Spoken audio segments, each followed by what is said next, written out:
বিশ্বজুড়ে অর্থনৈতিক অনিশ্চয়তা, রাজনৈতিক উত্তেজনা এবং বাণিজ্য যুদ্ধের মাঝেও অভাবনীয় সাফল্য দেখিয়েছে রাশিয়ার রুবল। যখন বেশিরভাগ মুদ্রা মার্কিন ডলারের বিপরীতে দুর্বল হয়েছে, তখন রুবল উল্টো উত্থানের পথে হাঁটছে। 2025 সালে রুবল পরিণত হয়েছে বিশ্বের সবচেয়ে ভালো পারফর্ম করা মুদ্রায়। ব্লুমবার্গের তথ্য অনুযায়ী বছরের শুরু থেকে রুবলের মান ডলারের তুলনায় বেড়েছে 38%। ডলারের উপর আস্থা কমে যাওয়াই এর পেছনে অন্যতম কারণ হিসেবে বিবেচিত হচ্ছে। অনেক বিশ্লেষক মনে করছেন, সাবেক মার্কিন প্রেসিডেন্ট ডোনাল্ড ট্রাম্পের নেতৃত্বে শুরু হওয়া বৈশ্বিক বাণিজ্য যুদ্ধ এই পতনের পথ তৈরি করেছে। রুবলের বিনিয়োগ রিটার্ন পেছনে ফেলে দিয়েছে সুইডিশ ক্রোনার ও সুইস ফ্রাকের মতো শক্তিশালী মুদ্রাকেও। ক্রোনার এবং ফ্রাকের মান বেড়েছে যথাক্রমে 13 ও 11%। ব্রিটিশ পাউন্ডও বেড়েছে প্রায় 6%। রুবল শুধু মুদ্রাগুলোকেই নয়, ছাড়িয়ে গেছে মূল্যবান ধাতুও। অর্থনৈতিক অস্থিরতার সময় সোনা ও রূপার মতো নিরাপদ সম্পদের দাম বেড়েছে 23 ও 12%, অথচ রুবল বেড়েছে আরো বেশি। এই উত্থানের পেছনে বড় ভূমিকা রেখেছে রাশিয়ার উচ্চ সুদের হার।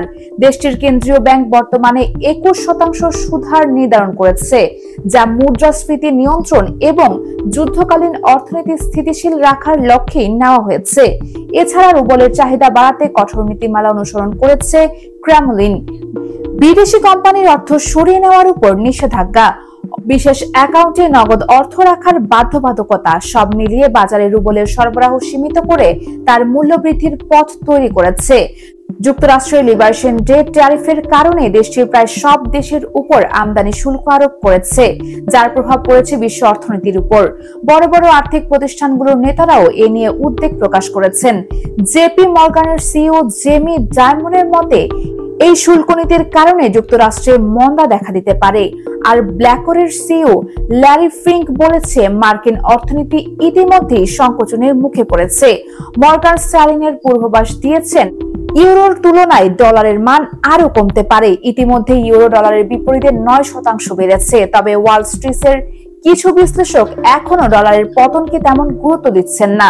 সিটি গ্রুপের সিইও জেন ফ্রেজার বলেছেন, দীর্ঘমেয়াদে যুক্তরাষ্ট্রই বিশ্বের শীর্ষ অর্থনীতি হিসেবে থাকবে এবং ডলার রিজার্ভ করা মুদ্রা নিজের অবস্থান ধরে রাখবে। অন্যদিকে লন্ডনের শেয়ার বাজারে দেখা যাচ্ছে ইতিবাচক ধারা।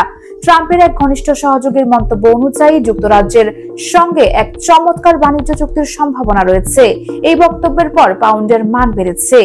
এফসিএসি 100 সূচক বেড়ে দাঁড়িয়েছে 8,249.12 পয়েন্টে, যা 114.78 পয়েন্ট বা 1.4% বৃদ্ধি। যদিও মাস জুড়ে সূচকটি এখনো 4% বেশি নিচে রয়েছে, গত 4 দিন ধরে এটি ঊর্ধ্বমুখী। US Bengal news desk.